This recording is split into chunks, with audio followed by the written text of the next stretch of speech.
라디오 상담실. 안녕하세요. 라디오 상담실 김다은입니다. 때론 크고 작은 일로 타인과 마찰을 빚을 때가 종종 있죠. 그리고 이런 마찰이 생겼을 때 가벼운 말싸움으로 끝나면 좋지만 그 말싸움이 몸싸움으로 번지고 또 몸싸움이 법적 분쟁으로까지 이어지기도 하는데요. 그 결과 손해배상 청구 사건이 매우 빈번하게 발생하고 있습니다. 그렇다면 누군가의 불법적인 행위로 어떤 피해를 입게 됐을 때 이에 대해서 배상하라고 요구하는 사건이 발생했다면 어떻게 처리하는 게 올바를까요? 손해배상의 요건은 어떻게 되고 소송까지 가게 될 경우에는 어떤 절차가 필요한지 라디오 상담실에서 자세히 알아보겠습니다.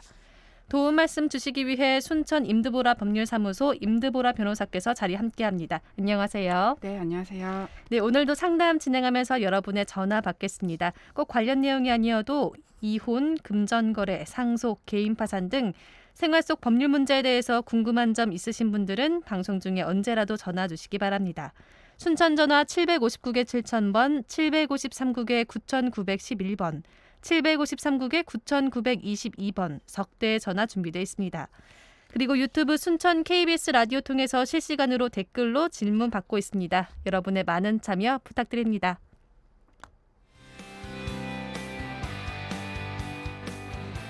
라디오 상담실. 어렵게만 느껴졌던 법률, 의학, 경제, 노무 등 여러 분야를 전문가가 쉽고 친절하게 상담해드립니다. 상담을 원하시는 분들은 순천 전화 750-7000번, 753-9911, 753-9922번으로 바로 전화 주십시오. 유튜브 순천 KBS 라디오를 통해서도 문의하실 수 있습니다. 라디오 상담실은 청취자 여러분의 소중한 참여로 진행됩니다. 라디오 상담실 오늘은 법률 상담으로 임드보라 변호사와 함께 손해배상 관련 법률에 대해서 알아보겠습니다. 우선 변호사님, 손해배상의 법적 의미부터 설명해 주실까요? 네, 손해배상이란 어떤 위법한 행위로 인해서 다른 사람에게 해를 끼친 경우에 그 손해를 물어줌으로써 손해가 없던 것과 동일한 상태로 복귀시키는 것을 말합니다. 손해배상 청구권의 발생 원인도 여러 가지가 있을 수 있겠죠? 네, 우선 계약이 성립된 계약 당사자 사이에 그 계약 내용에 따른 채무를 제대로 이행하지 않아서 발생하는 손해배상 책임이 있고요. 또 이런 계약을 체결하기 전에, 그러니까 계약을 체결하는 과정에서 생길 수 있는 과실 책임도 있습니다. 그리고 매매나 도급 계약 등에서 발생하는 담보 책임이 있고 또 불법 행위로 인해서 발생하는 손해배상 책임도 있습니다. 이건 이제 민법에서 규정하고 있는 손해배상 내용들이었고, 이런 민법이 아니라 국가배상법에서 정하고 있는 손해배상 책임도 있는데요. 이거는 국가나 공무원이 고의나 과실로 그 직무집행을 위법하게 해서 타인에게 손해를 가하거나 또는 도로나 하천 등과 같은 설치 관리물에 하자가 있어서 타인의 재산에 손해를 입힌 경우에 그 국가나 지자체의 그 손해의 책임을 묻는 손해배상도 있습니다. 근데 국가배상법이라고 하니까 떠오르는 게 최근에 집중호우로 인해서 피해가 컸잖아요. 그 피해 보상과 원인을 규명하는 과정에서도 손해배상과 관련한 이야기들이 화두에 올랐던 게 기억이 나네요. 네, 이번 장마는 50일 넘게 이어진 최장 기록을 세우기도 했고 또 그 사이에 집중호우까지 잦았던 바람에 주민들의 피해가 굉장히 컸잖아요. 맞습니다. 그러다 보니까 그 원망이 어떤 개인이 아니라 지자체나 또 행정기관으로 향하는 경우가 특히 많았습니다. 그래서 일부 지역 주민들은 그 홍수 피해의 원인으로 댐 수위 조절 실패를 이제 지목하기도 했고 또 토사가 펜션을 덮친 사고도 있었는데 이 사고에 대해서는 무분별한 산지 개발을 허가한 유관부처에 대한 비난으로 이어지기도 했습니다. 이처럼 자연재해로 인해서 발생한 피해에 대해서 국가나 지자체에게 손해배상 책임을 묻기 위해서는 어떤 요건들이 필요할까요? 이를 위해서는 국가나 지자체에서 특정 재해나 사고를 충분히 예상하고도 시설물 관리를 부실하게 한 점, 그리고 그런 부실 관리로 인해서 어떤 피해가 발생한 것이라는 인과관계가 입증이 돼야 됩니다. 그런데 이런 요건들을 그냥 일반인이 전부 입증하기란 사실 쉽지가 않습니다. 네. 최근에 울산지방법원에서 선고가 있었던 사례도 이제 마찬가지였는데요. 지난 2016년 10월에도 태풍으로 인해서 집중호우가 있었습니다. 그래서 울산 일부 지역 하천이 범람을 하고 그 하천들이 합류하는 곳에 있던 아파트가 이제 침수 피해를 입은 적이 있었는데요. 네. 이 과정에서 주민 한 명이 숨지고 그다음에 주차된 차량 수백 대가 물에 잠기는 손해가 발생을 했습니다. 이번 사고랑 좀 비슷하지요. 네. 그래서 이때도 이제 이 주민들이 이 사고에 대해서 지자체에서 이 근처에 있는 강에 제방 일부를 설치를 하지 않았기 때문에 물이 범람한 것이고, 또 배수로에 나뭇가지 등 잔물이 방치되어 있는 등 배수로의 설치 관리에 문제가 있었다라고 이제 주장을 하면서 시와 군을 상대로 국가배상 소송을 제기를 했습니다. 그런데 이 사건에 대해서 올해 7월에 담당 재판부에 선고가 있었는데요. 네. 결국 이 주민들의 청구를 기각했습니다. 시와 군에게는 손해배상 책임을 물을 수 없다라고 본 것인데요. 그 이유는 일단 침수 피해의 주된 원인은 단시간에 집중된 폭우로 보이는데 지자체 역시 그러한 피해를 예견하기는 어려웠다.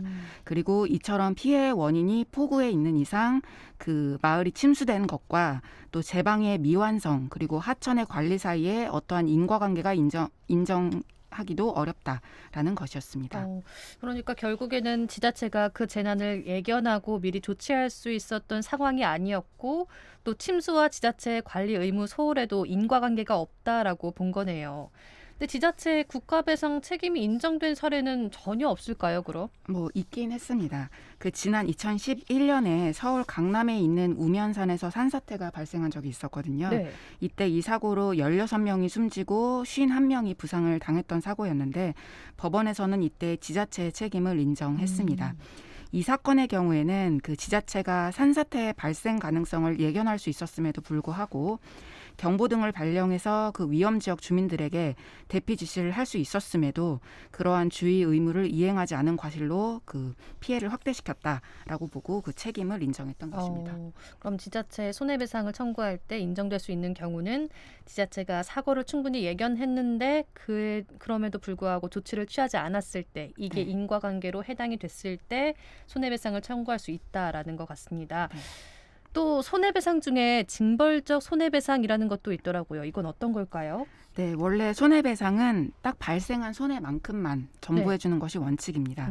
그런데 징벌적 손해배상은 가해자의 행위가 악의적이고 또 반사회적인 경우에 실제 발생한 손해액보다 훨씬 더 많은 손해배상을 부과하는 제도를 말합니다.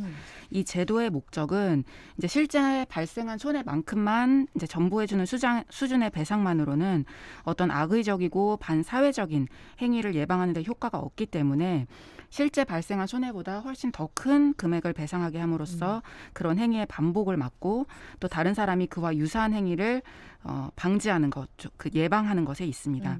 최근에 이 이제 징벌적 손해배상이 나오는 분야를 보면 이제 코로나 재확산의 원인으로 지목되고 있는 특정 교회의 일부 신도들 그리고 일부 집회 참가자들과 같이 그 방역을 고의적으로 방해하는 행위자들에 대해서 이 징벌적 손해배상 청구를 할 수 있는 법적 근거를 마련해야 한다.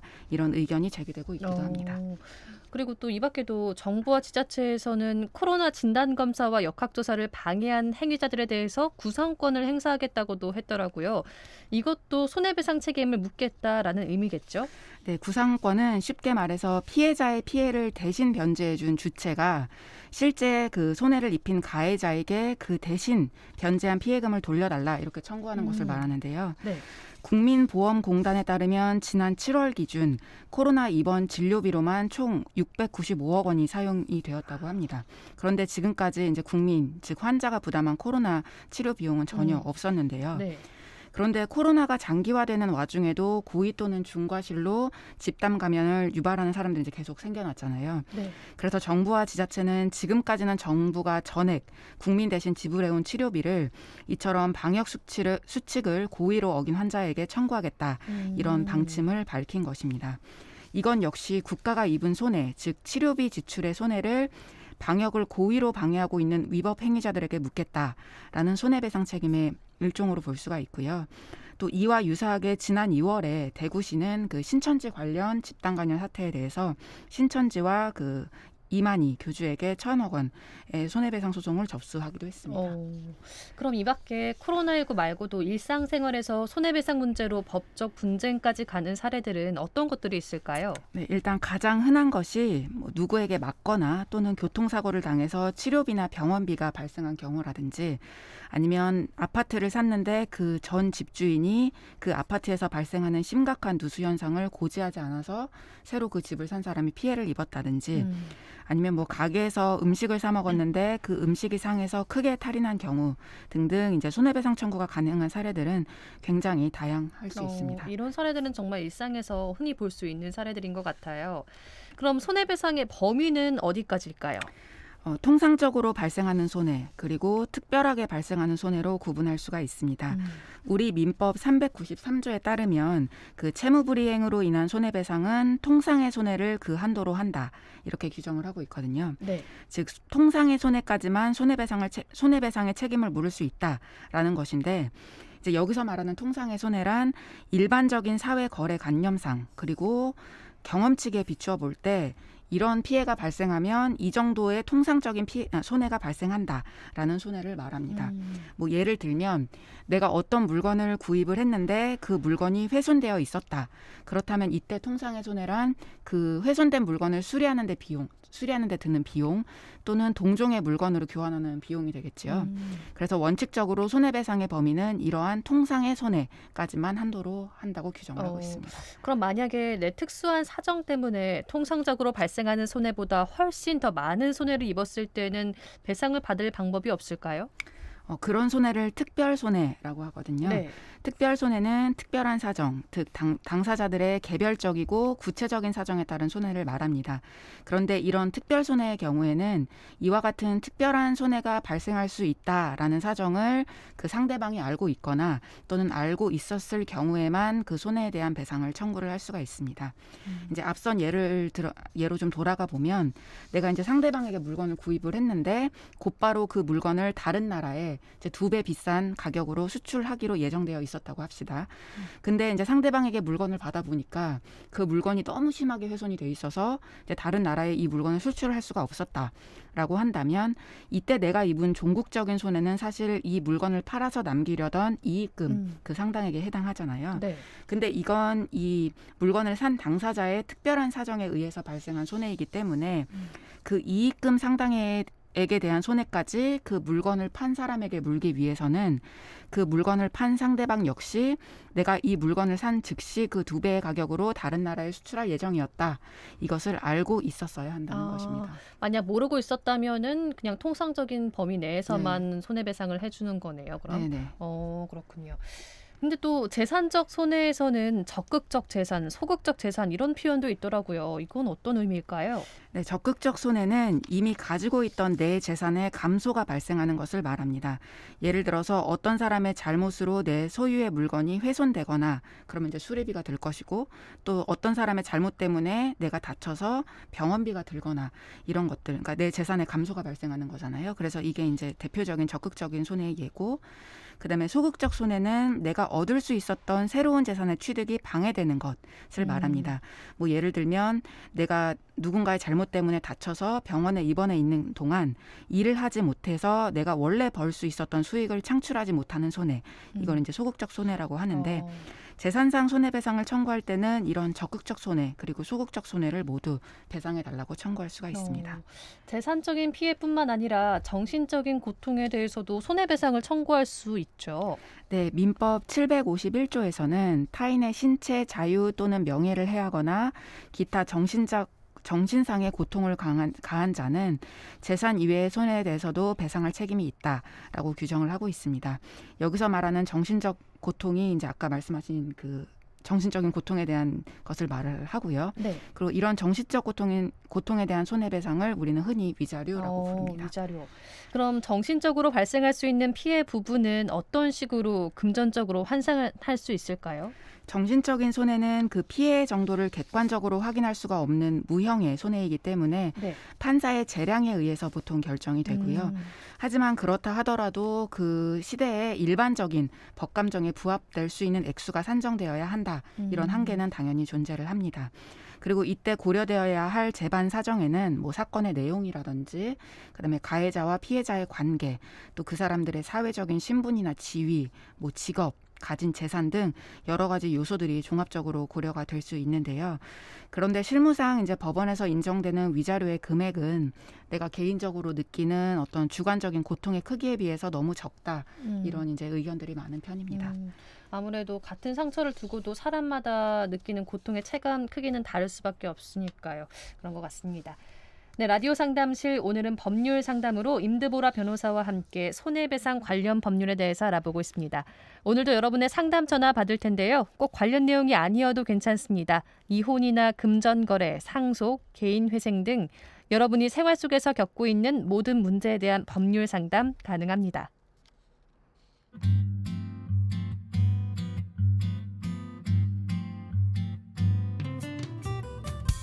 평일 오전 11시 10분에 만나는 라디오 상담실.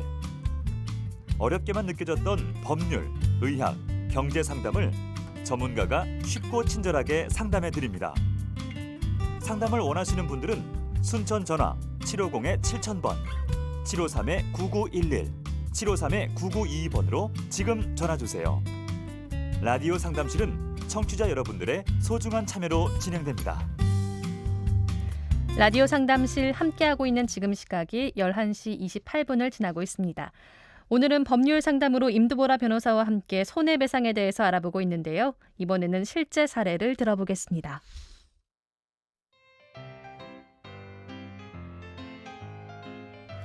배드민턴 동호회에서 배드민턴을 치던 중에 제 쪽으로 날아오는 셔틀콕을 치기 위해서 저는 옆으로 45도 돌아서 공을 치려고 했고요. 뒤에 있던 상대방도 공을 치려고 앞으로 나오면서 동시에 두 사람의 라켓이 부딪혔고 제 우한 안구가 파열돼서 안구 적출수를 받았습니다. 그런데 법원의 판결은 안전 의무를 다하지 않은 상대방과 경기 규칙을 위반하고 보안경을 쓰지 않았던 탓에 본인의 안전 의무를 다하지 않은 제 잘못으로 손해배상을 50대 50으로 판결했습니다. 그런데 제 입장에서는 50%가 아닌 더 보상을 해달라고 주장하고 싶습니다. 과실 비율은 어떤 방법으로 정해지는지, 70%로 보상을 해달라고 주장할 경우 더 보상받을 수 있을지 궁금합니다. 네, 일단 1심 판결에서 정한 과실 비율을 변경할 수 있겠냐 이런 취지의 질문입니다. 그 손해배상액을 정할 때는 이제 손해를 입은 나의 과실은 없었는지를 살펴서 내 과실이 있다면 그만큼 이제 삭감을 하게 돼 있거든요. 네. 그런데 법정에서 이런 이제 과실 비율을 정하게 되는데 이런 과실 비율은 사회 통념이나 또 신의 성실의 원칙에 따라서 해당 판결을 내리는 판사가 정하는 것입니다. 그래서 다소 주관이 개입될 수밖에 없는 영역인 것은 사실이고요. 그리고 그런 측면에서 본다면 항소심 재판부는 이 해당 사건의 과실 비율을 1심 재판부와 달리 판단할 여지가 분명 있다고 볼 수는 있습니다. 항소심에서 질문자의 과실 비율을 좀 더 낮추기 위해서는 일단 1심에서 그 질문자가 주의 의무 그리고 안전 의무를 위반했다고 평가한 부분 중에 좀 반박할 만한 부분은 없는지를 좀 살펴보시면 좋겠고, 또 반대로 1심에서 상대방의 안전 의무 위반이라고 인정한 부분 이외에 또 다른 상대방의 과실이라고 주장할 만한 것이 있는지 이런 것도 좀 살펴보시는 것이 좋을 것 같습니다. 알겠습니다. 다음 사례로 넘어가죠.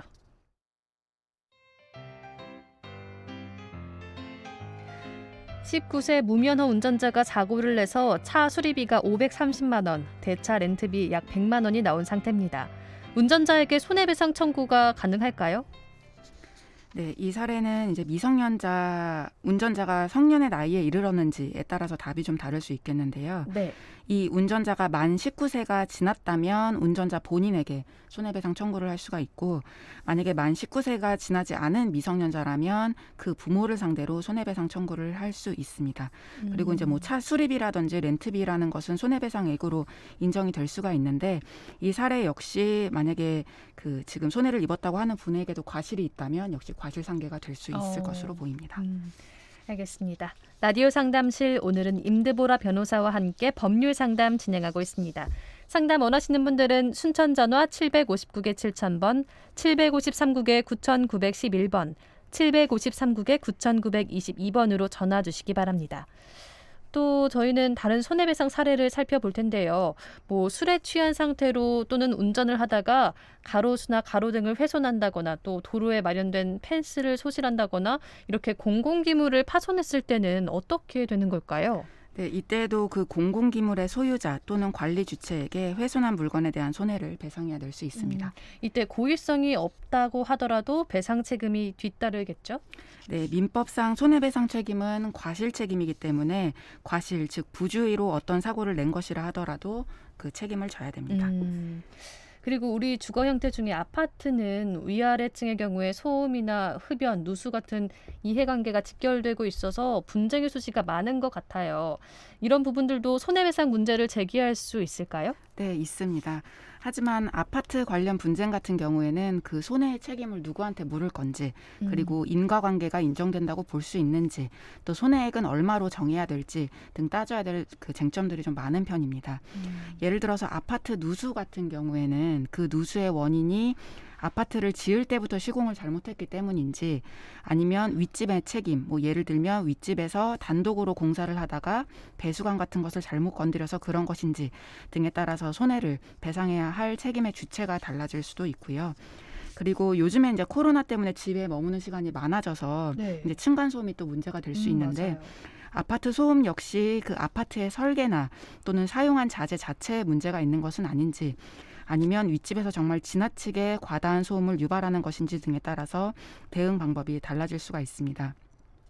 그런데 최근에 이 층간소음 관련된 판례가 하나가 있었는데, 지난 8월 달에 인천지방법원에서 이제 선고한 사례였거든요. 근데 이 사건 같은 경우에는 아래층에 사는 주민이 이제 위층에 사는 주민이 시끄럽게 한다고 계속 이제 보복성으로 오히려 소음하고 진동을 발생시켰었나 봐요. 그러니까 밑집에서 이제 윗집을 상대로 했던 건데, 결국 아래층에 사는 주민이 위층 주민이 소음을 내지 않았는데도 보복성 소음과 진동을 발생시킨 것으로 인정이 돼서 오히려 밑에 집 주민이 그 윗집 주민한테 위자료와 그다음에 그 위층 주인이 너무 시끄러워가지고 다른 곳으로 이사를 가서 월세를 낸 상당액을 배상하라, 이제 이런 이제 판례도 있었습니다. 그래서 이제 뭐 아파트 같은 경우에는 특히나 요즘에 코로나 때문에 좀 더 민감할 수 있는 부분이기 때문에 주민들끼리 좀 조심할 필요가 있어 보입니다. 서로 배려를 더 해야 할 것 같아요. 네. 그리고 또 손해배상 책임을 묻기 위해서는 손해액이 측정돼야 한다라고 하셨는데, 손해가 발생한 사실은 인정이 되지만 구체적인 액수를 증명하는 게 곤란할 수도 있을 것 같거든요. 그런 경우에는 손해배상 책임을 물을 수 없을까요? 손해배상 청구를 하는 쪽에서 손해액까지 입증을 해야 하는 것이 원칙이지만, 이제 말씀하신 것처럼 손해액을 입증하기 어려운 특수한 케이스가 있을 수가 있긴 합니다. 뭐 예를 들어서 어떤 사람이 자기가 다니던 회사의 영업비밀 같은 것을 부정한 방법으로 빼낸 경우가 있을 수 있잖아요. 근데 이 경우에는 이처럼 그 영업비밀을 편취해간 행위 자체로 그 영업비밀을 원래 보유하고 있던 사람의 영업상 이익은 침해를 당한 것이고, 또 그로 인해서 유무형의 손해가 발생한 것 역시 충분히 인정이 되어야 할 텐데, 하지만 이런 사실관계로 인해서 얼마의 손해가 발생했는지는 사실 객관적으로 추산하기가 어려운 경우가 많거든요. 이런 경우에 법원은 여러 간접 사실들을 종합적으로 이제 판단을 해서 적당하다고 인정되는 금액을 손해배상 액수로 정할 수가 있습니다. 그런데 이처럼 이제 그 손해액이 확실하게 정해지지 않아도 손해배상액을 인정받기 위해서는 이 케이스가 손해 산정이 객관적으로 어려운 케이스다라는 점부터 우선 인정이 돼야 됩니다.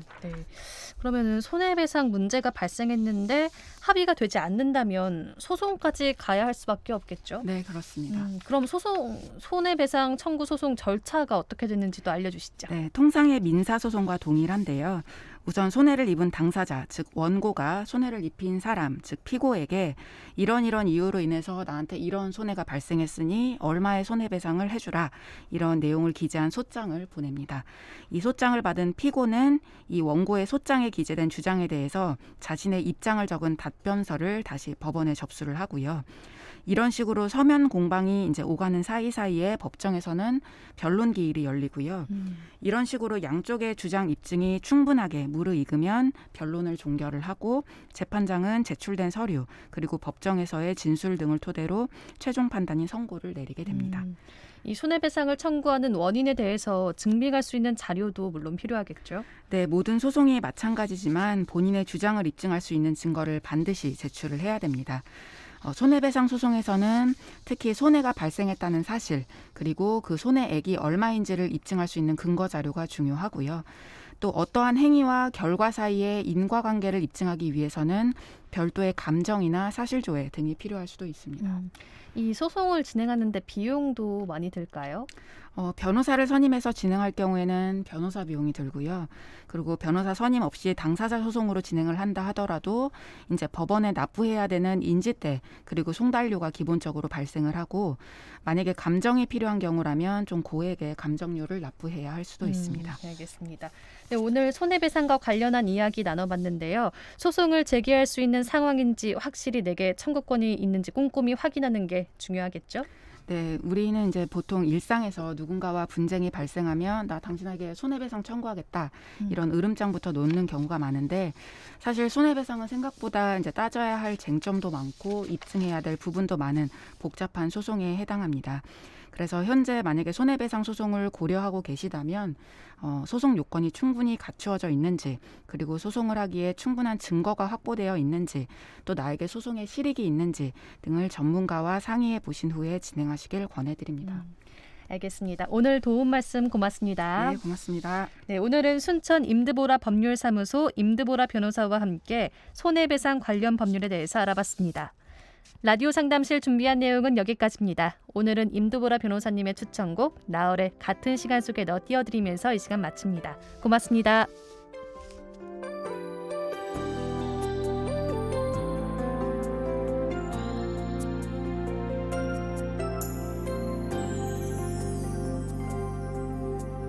꼭 그러지 않아도 충분히 널 이해할 수 있어. 다른 사람 곁에 서 있는 네 모습이 조금 어색하지만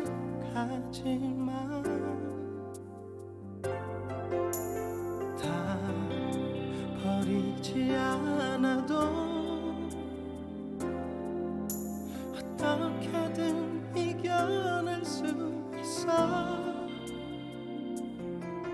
다른 사람 찾아가 버린 네 얼굴이 그렇게 밉진 않아. 이제 우리 같은 시간 속을 남처럼 그렇게 걸을